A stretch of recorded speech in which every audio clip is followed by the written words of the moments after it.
그 성령의 흩어짐에 대해서 오늘 생각해 보겠습니다. 첫째로 큰 박해가 있을 때, 작은 박해도 아니에요. 큰 박해가 있을 때 흩어집니다. 1절입니다. 사울은 그가 죽임을 나감을 마땅히 여기더라. 그날에 예루살렘에 있는 교회에 큰 박해가 있어 사도 외에는 다 유대와 사마리아 모든 땅으로 흩어지니라. 스데반이 주님께서 일어나서 영접해 주신 순교를 했음에도 사울이 그의 죽임 당함을 마땅히 여겼다고 했습니다. 근데 그건 근거가 있는 얘기예요. 한마디로 율법대로 죽였다는 뜻이죠. 신명기 17장 7절에 보면 이런 자를 죽이기 위하여는, 그러니까 신성 모독자를 죽이기 위하여는 증인이 먼저 그에게 손을 댄 후에 뭇백성이 손을 댈지니라 라고 했기 때문에 사도행전 7장 58절에는 이 말씀대로 성 밖으로 내치고 돌로 칠세 증인들이 옷을 벗어 사울이라는 청년의 발 앞에 두었다고. 그러니까 자기들은 다 말씀대로 증인까지 세우고, 증인이 한번 손을 대고 죄인의 손을 대고 다른 사람들이 와서 돌로 쳤다. 그래서 그 옷을 사울이 보관했다. 뭐 이런 얘기인 거죠. 근데 문제는 이건 다 맞는데 스데반이 신성모독을 한 게 아니잖아요. 그 사람들은 했다 그러잖아요. 여기에 문제가 있어요. 그 사람들은 걸어다니는 성경 그런 건 몰라요. 형식만 있고 본질이 없죠. 지금도 그런 일이 얼마나 많겠습니까? 다들 마른 뼈처럼 말씀 법을 외칩니다. 권세를 가지고 법을 이렇게 마음대로 이용하면 안 되죠.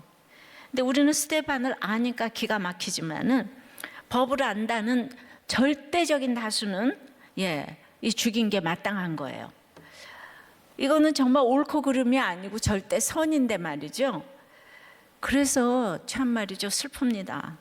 영적인 무지가 사람에게 이렇게 신천지를 통해서 가장 큰 해악을 끼치는 것을 요즘 눈으로 우리가 실물 교육을 하고 있습니다. 최대의 석가 가말리엘의 제자였고 율법에도 열심인 아주 유대교 신봉자인 사울은 하나님의 뜻에는 무지하였어요. 요한복음 16장 2절에 보면 사람들이 너희를 출교할 뿐 아니라 때가 이르면 물은 너희를 죽이는 자가 생각하기를 이것이 하나님을 섬기는 일이라 하리라 예고하신 바가 있잖아요. 그 말씀의 잣대로 유대인들은 기독교를 이단으로 정죄하고 성도들에 대해 큰 핍박을 가했으며 사울도 그들 중 한 사람이 된 것입니다. 저는 신천지가 이 말을 자기 말로 알아듣지 않기를 바라요. 영국의 극작가인 벤 존스는 말하기를 무지는 큰 정신병이다. 이건 치명적인 악이다. 그래서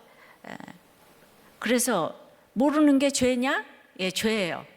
인생을 어둡게 하고 그 이성을 어지럽게 하고 진실을 혼란시킨다고 했어요. 또 스펄전 목사님은 무지는 몰염치의 어머니다 라고 했어요.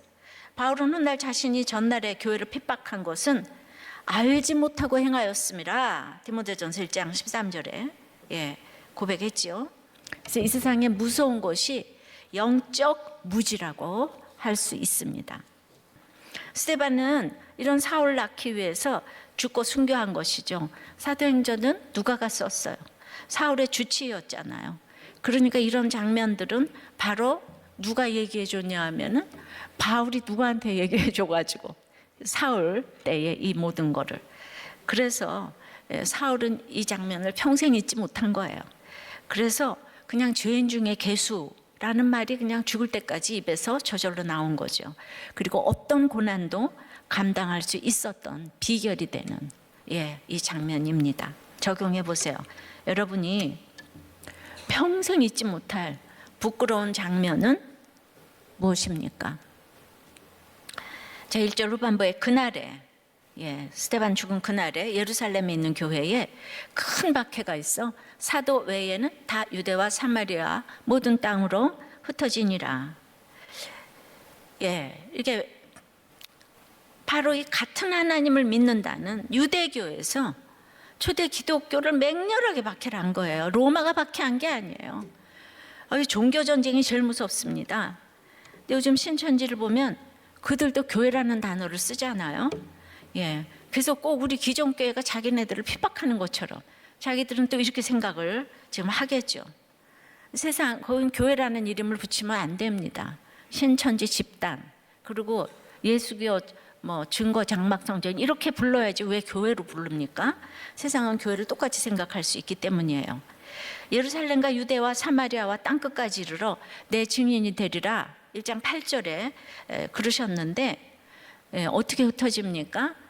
사단은 박해로 도구가 되어줬고 하나님은 주님의 계획을 그 통해서 또 이렇게 신실하게 이루셨어요. 예루살렘 전도는 7장으로 이제 일단락이 됐어요. 8장부터 12장까지는 이제 마침내 땅끝으로 나가는 과도기적인 이제 그 중간 과정이라고 할 수 있는데, 거기서 유대와 사마리아가 있잖아요. 나가야 하는데 이제 그 유대와 사마리아로 나가야 하는 게 이제 이 초대교회의 이제 미션이에요, 비전이에요. 근데 너무 빠른 시간에 부흥을 했기 때문에 초대교회는 나갈 마음은 늘 있어요. 그런데 나갈 때가 되지 않았다고 생각을 할 수밖에 더 있겠어요? 이 사람들이 너무 끼리끼리 좋아서 못 나간 게 아니고 이게 너무 나갈 때가 아니지 않아? 우리는 양육을 더 받아야 돼. 그리고 흩어지려도 유대와 사마리아로 흩어지려면 누구는 유대로 가고 누구는 사마리아로 가겠어요. 그 제비를 뽑아 가겠어요? 그러니까 이게 자발적으로 가라 그러면은 이게 가는 게 쉽지가 않은 거예요. 베드로가 나눠도 이게 쉽지가 않은 거예요. 예루살렘 교회는 사람은 많은데 또 예배 쳐서도 마땅치가 않았을 거예요.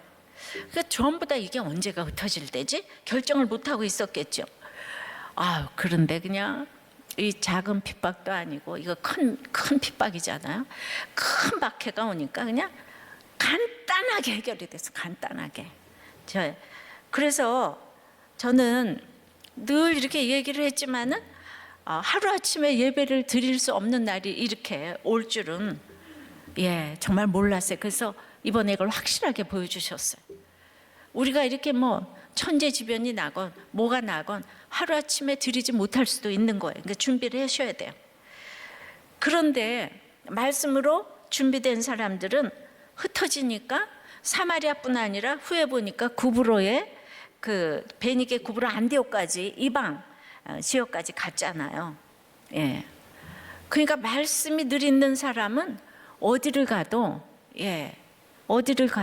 하나님 이루시더라는 거죠. 그 많은 성도가 하루아침에 피난 갈 정도로 큰 박해가 일시적으로 와서 다 흩으셨어요. 미리 흩어지면 좋겠지만은 핍박이 하나도 안 났는데도 나는 주의를 위해서 흩어져야 돼, 이런 식으로 적용하면 의의가 이렇게 높이 쌓일 수도 있지요, 그죠? 하나님의 시간을 기다리면 하나님이 이렇게 역사해 주세요. 제가 이렇게 큐티 선교회를 하면서도 저보고 다 뭐 하라고 그랬지만 어떤 환경으로 역사하지 않으면 한 게 하나도 없어요. 그냥 집에서 있었고 줄기차게 있었고 막 몰아치면은 할 수 없이 제가 흩어지는 그런 일들의 역사였어요, 지금까지.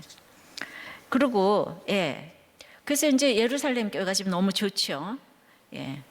그러니까 이제 끼리끼리 좋아하고 있으니까 지금 박해가 와서 흩어지게 하신 것처럼 저희 형제들도 각자 남편들에게 다 박해를 받아가지고 늘 흩어져서 주회를 하고 있습니다. 같이 놀러 가고 쇼핑 다니고 그럴 일이 평생에 별로 없었어요. 근데 보니까 잘 살아봤자 뭐 쇼핑하고 여행 가는 거 뭐 그 이상이 뭐가 없더라고요. 다들 참 재미없는 인생을 살고 있더라고요. 근데 왜 은혜로 이렇게 재미있는 인생을 살고 있는지 모르겠어요. 하나님께서 손해보지 않게 하셨고 박해를 받았기 때문에 훨씬 더 잘 살게 하셨어요. 그 예루살렘과 사마리아와 유대와 땅끝까지 증인이 되게 하신 거 맞습니다. 우리가 뭐 이 나이에 할 일이 있다는 것이 너무 감사하고 또 앉아서 아들 며느리 잘했네 못했네 이러고 있을 나이에 한지나서나 우리 맨날 모이면 힘든 사람 살리는 일, 저 주제가 그거예요. 올인하는 인생을 이렇게 살게 하셨기 때문에 하나님의 계획이 대단하다는 것을 인정할 수밖에 없습니다. 사실은 그런 박해가 다 있어도 각자 공부도 할 만큼 이제 하게 하셨어요. 참 모든 게 기적 같아요. 그 공부도 할 만큼 한 인류대학 나온 내 딸이 남편이 박해를 해주지 않았다면 얼마나 끼리끼리 모여서 좋아했겠어요. 예, 우리 넷이 다 잘났는데. 그러니까 이 박해를 남편이 넷이 형부까지 다 합쳐서 한결같이 다 힘들어요. 근데 정말 이혼 안 한 게 하나님의 은혜고요. 예, 그래서 이게 정말 그 힘든 남편 만난 것이 신의 한 수가 아닌가. 예수 믿는데 가장 합당한 환경으로 만드셨어요. 그 힘든 남편들 때문에 사치도 못하게 하시고 또 규모 있게 살게 하시고. 예, 저희 언니는 자기가 유치원 선생님 하면서 직장 생활을 하는데 남편이 돈을 안 줄 뿐 아니라 우리 언니가 월급 봉투를 형부한테 봉투째로 내놓는 그런 참 이상한, 예, 그렇게 그래서 할 수 없이 규모 있게 살게 됐어요. 예, 핍박으로 앉으나 서나 외출은 다 못하게 하고, 예, 그래서 앉으나 서나 하나님께 소망을 두게 하시니까 결국은 내 집 앞만 쳐다보던 시선이 모두 다 하나님께로 옮겨져서, 예, 그 내가 당하는 것을 마땅히 여기는 이게 남편들이 있어도 흩어져서 훨씬 더 잘 살게 하셨어요. 예, 그러니까 저는 저대로 땅끝까지 이렇게 증인이 되고, 저희 언니는 선교사로, 저희는 유치원 교육계에서, 예, 이렇게 모두, 이게 참 놀라운 일이에요. 그런데 여기 사도 외에는 다 흩어졌다고 했는데 사도들은 그러니까 흩어지지 않았다는 거잖아요. 예, 뭐 여러 학설이 있는데 사도들은 히브리파고, 그 7 집사라고 하는 그분들은 이제 헬라파였죠. 근데 스데반이 공회에서 너무 다 전곡을 찌르는 설교를 하니까 사내들인에서 이 헬라파 지도자들 때문에 헬라파의 박해를 훨씬 더 심하게 해서 그들만 흩어졌다. 그래서 사도들이 히브리파니까 그래서 거기는 안 흩어져도 지켜줬다, 뭐 이런 얘기도 있는데 그건 또 좀 아닌 것 같고요. 그렇지만은 일부분 맞는 게 10장의 고넬료, 이방인 고넬료가 이제 위에서 다 뭐 이렇게 고기를 달아 내리니까 그 베드로가 그거를 너무나 이해를 못했죠. 이방인을 금기시하는 이런 고정관념이 있었다는 것을 보여주거든요. 왜냐하면 그들에게도 몸에 밴 성전 우상주의가 남아있을 수 있어요. 제자들이 마태복음 24장에 보면 예수님에게 저 성전을 보시옵소서, 뭐 너무 화려하니까. 근데 그냥 2절에 예수님이 돌 하나도 돌에 남지 않고 다 무너뜨리우리라, 그렇게 이제 하셨잖아요. 그러니까 그 스데반을 죽이려던 대제사장이 사도들을 스데반보다는 수위가 낮다고 생각해서 봐주셨을까. 예. 그러나 사도들에게 예루살렘을 죽기까지 사수하겠다는 의지도 분명히 있었을 것이라고 생각을 해요. 그리고 그들은 예루살렘 교회를 그래서 지켰어요. 그래서 완전히 원조 교회, 예, 예루살렘 교회로서 그 명성을 지켰죠. 그래서 결국 이 사도 요한 빼고 그 전부 다 사도들이 순교를 했습니다. 근데 아이러니컬한 게 하여튼 이때부터 사도들은요 등장하지 않아요. 역사의 뒤안길로 다 사라졌어요. 그리고 빌립이 이제 여기서부터 이제 8장까지 쫙 나오니까 그러니까 스데반과 빌립 얘기가 지금 6장, 7장, 8장 계속 지금 나오고, 이 9장서부터 이제 사도 바울, 스데반이 나온 그 불세출의 선교사인 바울의 시대가 도래하지요. 그러니까 이제 스데반의 열매가 왕성하게 활동을 했다는 것입니다. 스데반 때문에 대대적인, 그런데 생각해 보세요. 스데반 때문에 지금 대대적인 박해가 왔잖아요. 그래서 성도들을 다 흩어지게 했어요. 예, 그러면은 그 사람들 중에서는 스데반에게 책임을 돌리고 싶지 않겠어요? 그런 사람도 있지 않겠어요? 재산 다 뺏기고 지금 흩어져서 나가는데 모두가 말씀이 들리는 건 아니니까요. 그래서 저는 그냥 진짜 스데반의 순교는 또 하나님의 한 수다. 이 사람은 진짜 빨리 갔어야 된다. 저는 저희 남편의 하루 만의 죽음도 신의 한 수라고 생각을 합니다. 이 어쩔 수 없어서 흩어져야지 여러분의 혈기로 자존심으로 의로 흩어지는 것을 말함이 아닙니다. 자존심으로 흩어지시면 지경이 넓어지지 않습니다. 그래서 어쩔 수 없어서 분가를 하고 어쩔 수 없이 과부가 되게 하셔서 남편과 흩어지게 하시고 어쩔 수 없어서 교회도 개척하게 하셨어요. 저를 다 써주고 했으면 뭐 개척했겠습니까? 그런데 어쩔 수 없이 흩어진 것에 대해서 순종을 하니까 주님은 이렇게 영적 지경이 넓어지게 하셨습니다. 여러분의 가정생활, 직장생활 모두 다 영적 전쟁터이죠. 그래서 외로워도 슬퍼도 나는 안 울어 하면서 흩어지는 것에 순종해야 할 것이 있습니다. 적용해 보세요. 여러분이 큰 박해로 흩어질 수밖에 없어서 가야 하는 그 유대와 사마리아는 어디입니까? 분가입니까? 사직입니까? 근데 이제 그 가운데도 이렇게 박해 가운데도 성령의 흩어짐을 위해 두 번째는 크게 울어주는 사람도 있습니다. 2절이에요. 경건한 사람들이 스데반을 장사하고 위하여 크게 울더라. 그런데 여러분이 경건한 사람들은요, 믿음이 좋고 좋은 기독교인들이 아니에요. 유대교인들인 거예요. 근데 너무 율법에 충실했던 사람들인데요. 그러니까 유대교인 중에서는 한쪽에서는 이를 갈며 돌을 던지지만 한쪽에서는 슬퍼하면서 시신을 수습해서 장례를 치러준 사람도 있다는 거예요. 근데 이 경건한 유대인들이 그 장례를 치러준 것은 죄인이기 때문에 율법을 거스르는 일이에요. 그러니까 불이익을 굉장히 당할 일인 거죠. 그런데 가슴을 치며 애고까지 해줬다는 거예요. 그들은 한마디로 경건한 불신자인 거예요. 그들이 교리로 스데반을 옳다고 했으면 이 초대교회에 다 와서 등록했겠죠. 근데 그들은 스데반이 옳다기보다는 스데반을 존경했어요. 이것이 중요한 것 같아요. 불신자들에게 존경을 받으면 얼마나 좋겠어요.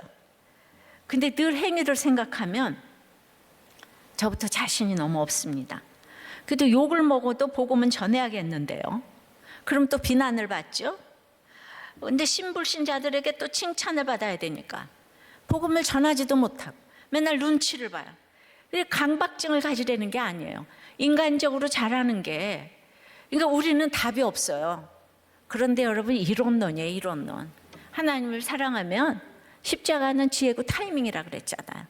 그러니까 세상 사람 이걸 도저히 알지 못하지만은 하나님 이걸 하실 수가 있어요.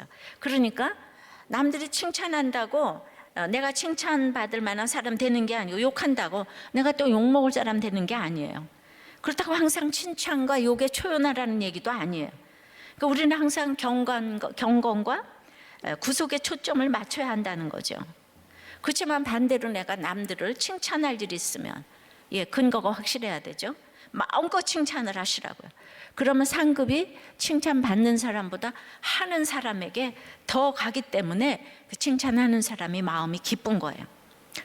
그러니까 무슨 얘기를 할 때 들을 때 두렵고 떨림으로 들어야 하는 것이고 해야 되는데, 그러니까 이제 누군가가 저를 칭찬하면 저는 상급이 없어지고 그분만 받을 사항이 크구나 생각합니다. 왜냐하면 내가 받을 그릇이 못 되는데 칭찬을 받으면 저는 받을 형벌이 크잖아요.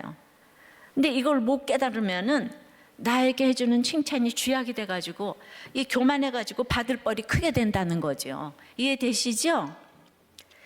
그래도 저는 우리 교회 성도들은 조용히 그러나 참 복음을 확신 있게 전하는 분들이 많아서 불신자들에게 좋은 소문이 나는 것을 이렇게 듣게 됩니다.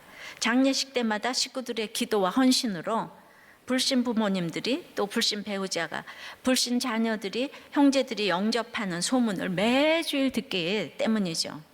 그리고 또 어제도 우리도 교회 성도 때문에 회사가 정직해진다는 소문도 들었어요. 너무 본을 잘 세워서 사장님이 정직하기로 이렇게 결정을 했다. 너무 참 기분 좋은 소문이었어요. 스데반이 그렇게 죽었는데 가시적으로 보여지는 것이 아무것도 없다면 두렵지 않겠어요? 스데반이 너무 비참하게 돌에 맞아 죽었는데 그거 보고 떠나려니까 발이 안 떨어지는데 똑같은 유대인들이 예, 거기서 그 공회에서는 말을 못해도 스데반이 옳다고 하는 사람들이 있는 거예요. 그러니까 저를 개인적으로는 가깝게 여기면서도 어디 가면은 제 얘기를 못하는 분들이 있어요. 그러니까 그게 어떤 그 분위기가 그런 게 있잖아요, 그죠? 진정으로 울어주는 사람이 있으니까 흩어지는 사람도 같은 영으로 울면서 또 다른 하늘을 주목하며 그것이 인자의 영광을 보는 것이 아닐까 싶어요. 근데 우리들 교회가 이렇게 모이면 많이들 우세요. 은혜로 자기 죄 때문에. 근데 한 번도 안 온 사람이 있다는 거예요. 그런데 처음으로 한 방울 눈물을 흘렸다고 해서 그날이 기념일이라고 이게 축하를 해드린 일이 있었는데 그 다음엔 또 울었는지 모르겠네요.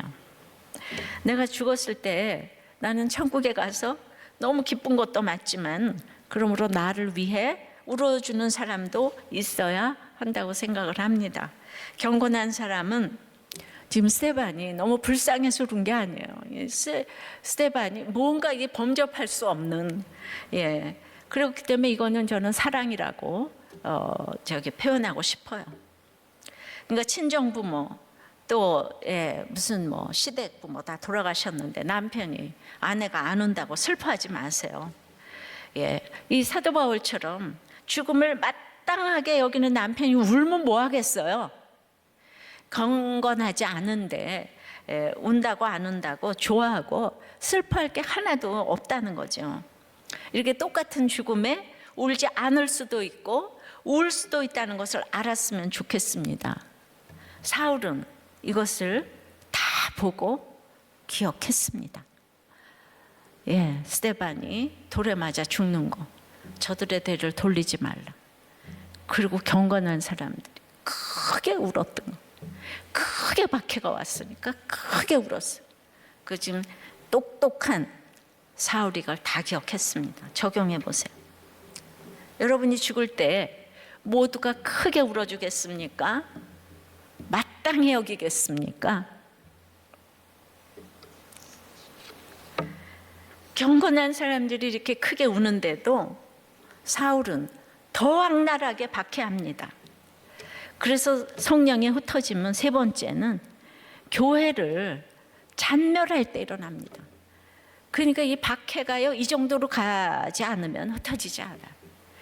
그러니까 울었다고 해서 사울이 박해를 멈추면은 흩어지지 않아요. 이게 악랄할 때는 그냥 한량없이 악랄해야 돼요. 그래야지 흩어져요. 이게 얼마나 해석을 잘하는가. 해석을 잘해야지 해결이 되잖아요. 그러니까 자꾸 여러분들은 옳고 그름으로 생각하면 안 돼. 어떻게 저럴 수가 있지? 우리나라 되어지는 일들 모두 하나님의 장중에 붙들림 받은 줄 믿습니다. 우리 회개하고 기도만 하면 되는 거죠. 3절입니다. 사울이 교회를 잔멸할 새 각 집에 들어가 남녀를 끌어다가 옥에 넘기니라. 사울이 지금 잔인하게 멸하잖아요. 잔멸은 멧돼지가 밭에 들어가서 엉망으로 만들어 놓는 걸 뜻하는 단어인데, 그러니까 아주 기독교도들을 그냥 아주 잔멸하는 거예요. 아주 기독교의 씨를 말리려고 지금. 그러니까 뭐가 그렇게 지금 분해서 살기가 등등할지. 우린 최고의 사도인 바울의 믿기 전의 모습을 지금 보고 있습니다. 그리스도를 경험하지 않은 열심은 그러므로 공동체에 오히려 큰 해가 됩니다. 그래서 우리들 교회는 직분을 다 가졌어도 와서 다시 띵크 양육을 이제 하면서 다시 한번 자기를 점검하는 기회를 가지는데 굉장히 유익하더라고요. 지금 내 열심을 돌아보세요. 누구를 위한 열심입니까? 신천지가 꼭 그런 것 같아요. 그들은 나라 말은 안 듣고 총회장 말만 듣는다고 하네요. 그래서 그냥 이 바이러스 검사도 안 하고 전화도 안 받고, 그리고 재벌도 아닌 이 사람이 하루아침에 일시에 120억을 후원금으로 냈는데 대구시에서도 복지재단에서도 거절했다는 거예요. 안 믿는 사람도 돈 내는 것보다 방역에 도움 주는 것이 더 도움되는 것이라고 그 이유를 밝혔어요. 이게 상식 아닙니까? 그러니까 이 탈퇴한 알바하면서 헌금한 돈이라고 탈퇴한 사람들이 그 돈 우리한테 내놓으라고. 그럼에도 불구하고 거기 있는 대다수의 신천지인들은 눈도 깜짝하지 않고 이만희를 위해서 죽을 수 있다고 한다는 거예요. 그 처음에 조금 달라진 것 같더니 다시금 위에서 지령이 내려온 모양이에요. 그러니까 자가격리를 하라고 해도 안 하고 마스크도 안 하고 여전히 자기들끼리 만나고 다닌다는 거예요. 이것이 교회를 잔멸하는 것이 아니고 무엇이겠습니까? 그들이 하는 포교는 무엇 때문에 하는 것이고 왜 하는 것인지 묻고 싶어요. 다른 사람들이 병이 걸리건 말건 본인만 육체 영생하면 됩니까? 이거보다 더 이기적인 생각이 어디에 있겠습니까? 예수 믿는 건 그렇게 이기적인 것이 아니에요. 우리 식구들 중에서도 말을 해도 이렇게 잔인하게 멸하고 그러는 사람이 있어요. 그럴 때 이 사도 바울을 생각하면서 이 사람이 이렇게 잔멸하고 있을 때 강권적으로 주님이 눈을 멀게 해서 찾아오셨잖아요. 그러니까 이 일시적인 박해는 사도 바울에게도 찾아온 거예요. 사울은 스데반을 죽이는 배후 조종자이자 교회를 핍박하는 앞잡이였잖아. 근데 그것도 하나님이 허락하신 거잖아. 그러니까 우리는 말씀 열심히 묵상하고 하되 상식과 이거를 윤리와 도덕을 어기면 안 되는 거예요. 그럼 역사는 주님이 하세요. 빌립보서 3장 6절에도 바울이 회심 후에 그는 다른 것도 아닌 율법을 순종하기 위한 열심 때문에 교회를 핍박했다고 고백을 하는 거예요. 다들 하나님을 섬긴다고 지금 아주 굳게 믿고 있는 거예요. 그래서 가가호 방문해서 남녀를 끌어다가 옥에 넣었다고 했는데 그때나 이때나 여자가 이렇게 활동하는 게 쉽지 않은 시대인데 아무리 핍박을 해도 성령이 충만한 여자들은 신앙생활을 했네요. 근데 보면요, 여자들은 핍박받을 때만 등장하고 직분을 줄 때는 없더라고요. 그래도 나에게 아무 일을 안 맡겨줘도 박해만 받아도 예수 때문에 박해만 받아도 그것 때문에 예수 믿고 천국에 들어갈 자격을 얻었다는 것에 감사하기 바랍니다.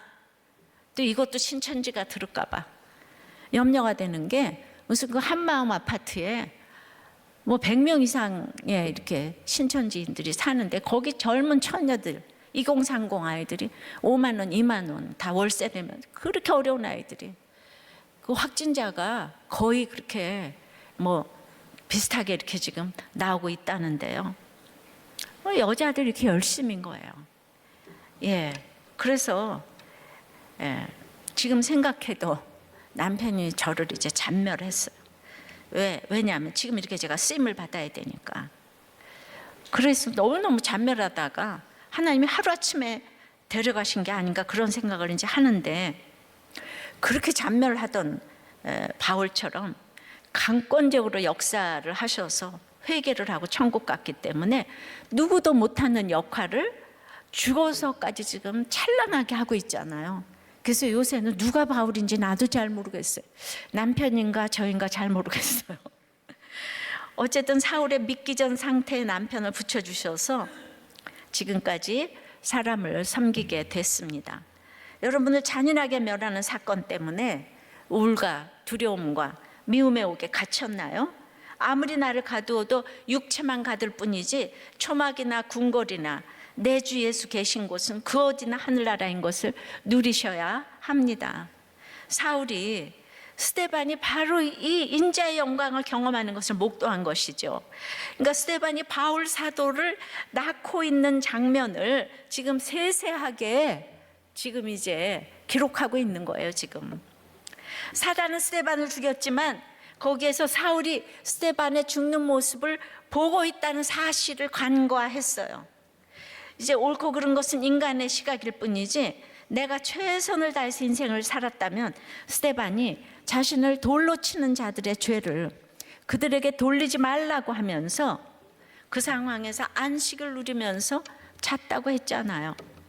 그러니까 인자의 영광을 보면 이 사울의 잔멸도 감당을 할 수 있는 것이죠.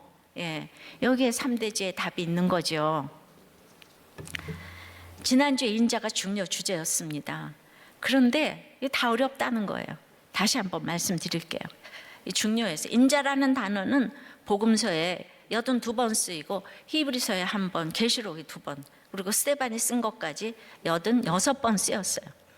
예수님인 이 인자가 구름 타, 그러니까 예수님이 본인이잖아요. 그러니까 인자가 구름 타고 오는 것을 보리라. 본인이 자기를 인자라 보리라 하신 똑같은 그 자리에 그 인자가 하나님 우편에 서 계신다고 지금 스데반이 증거를 한 것이죠.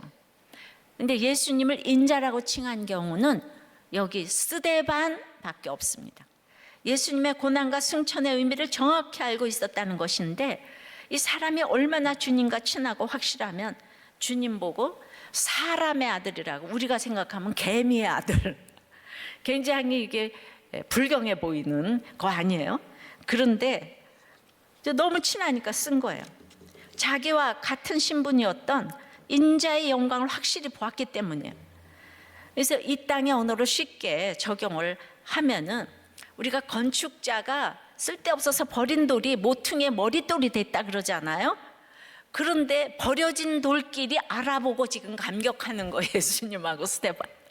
버려진 돌, 버린 돌끼리, 우리는요, 서로 당한 사람들끼리는 그냥 너무 감동이 되는, 감격이 되는 거예요. 사단은 예수가 죽은 것까지는 인정을 해도 부활, 즉 하나님 우편에 계신 것은 부인하고 펄펄 뛰고 이를 갈다가 잔멸하는 거예요. 죽는 것까지는 인정해요. 그러게 이 두 개를 한꺼번에 얘기하지 않으면 까짠 거예요. 십자가만 얘기해도 안 되고 부활만 얘기해도 안 되는 거예요. 이런 하나님의 충만함을 느끼지 못하기 때문에 여러분이 자꾸 시험에 들고 조롱을 당할 때 상처를 받습니다. 엊그제 우리 부목사님이 새벽 기도에서 간증한 내용이에요. 주일에 이제 사역이 끝나고 파김치가 돼서 집에 들어간다고 밥 해놓으라고 밥 부탁을 전화를 했는데, 이제 들어가 보니까 밥을 이제 그때 시작을 하고, 또 렌지에는 김치하고 생 돼지고기를 그때 넣었다는 건 5분이 지나도 안 되고 10분이 지나도 안 되고 1시간이 돼도 이제 먹어보니까 다 찔겨가지고 이제 못 먹어서 그때부터 그럼 압력솥에 넣어가지고 40분을 기다려서 찜을 하자고 하니까 지금 이제 2시간이 되도록 밥을 못 먹고 있는 거예요. 화도 났겠죠. 근데 화도 나도 이제 이 목사님이 이거 완전히 10년이나 연하인 남편이니까 이제 무시받는다는 생각이 들었다는 거예요. 그래서 사 먹고 들어올 걸 그랬다고. 집에서 하루 종일 뭐 하는 거냐 혈기를 내니까 아내가 내가 식모냐고 그래서 싸웠는데, 문제는 그 다음 얘기인 거죠. 아내가 엄마하고 내 돈으로 이 집을 샀으니까 내 집이니까 나가라 그랬다는 거예요. 저는 이제 모세가 왕자로 아내인 그 십보라 집에 얹혀 살면서 미디안 내 땅 내 집이니까 나가라 그럴 때 갈 데가 없어가지고 훈련 받았으리라는 생각이 이제 들어요.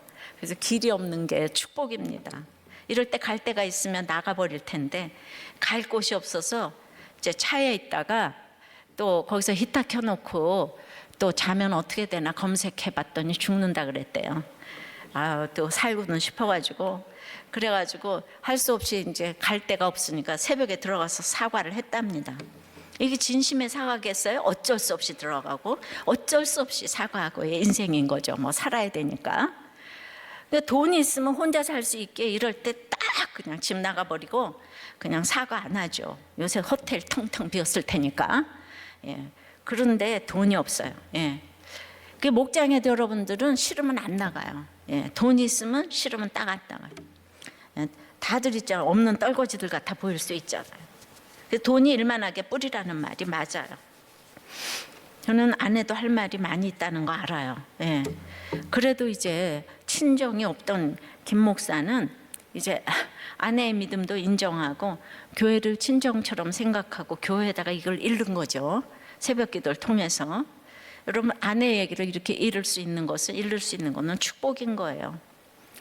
이런 거 감당 못하는 아내들 많죠. 근데 어쩌면 그렇게 신나게 아내를 고발하는지 막 신이 내렸어요 그날. 그냥 그래서 근데 내가 그렇게 신나게 고발할 수 있는 거는 사실 그 아내 믿음이 훨씬 더 짱이기 때문 아니겠어요? 그래서 말 안 해도 우리는 다 알아들어요. 김 목사만 모르지. 여장부들은요, 파스타 가게는 해도 김치찌개 같은 건 잘 못해요. 그걸 모르시더라고. 그래서 과연 여장부라 이 설교를 듣고 잘 받아내고 있더라고요. 사실 배우자의 얘기를 좋은 얘기만 해야 하는 사람들이 가장 불쌍한 사람이에요. 인간이 100% 악하고 음란한데 어떻게 그렇게 좋은 얘기만 할 수가 있겠어요. 그러니까 우리가 죄인이라는 걸 인정을 못하니까 좋은 얘기만 하라고 하는 거죠. 그 우리들 교회까지 왔는데도 그런다면은 정말 그 얘기 못하는 게 가장 불쌍한 거 아니겠어요? 다 병원 가보기 바래요. 아무리 나를 잔멸해도 인자의 영광을 보면 흩어짐을 당해도 성령의 흩어짐이기 때문에 축복입니다. 예수님은 그래도 재판까지 갔지만 스데반은 그 자리에서 돌로 침을 당했잖아요. 살았더라면 당연히 숭배의 대상이 됐을 거라고 생각해요. 순교는 정말 신의 한 수입니다. 이제 사단은 스데반 죽이고 좋아했겠지만은 스데반의 뒤를 이을 열정적인 바울이 그 자리에 있는 걸 몰랐겠죠. 하나님 나라의 일은 일꾼과 증인이 끊어지는 법이 없습니다. 저는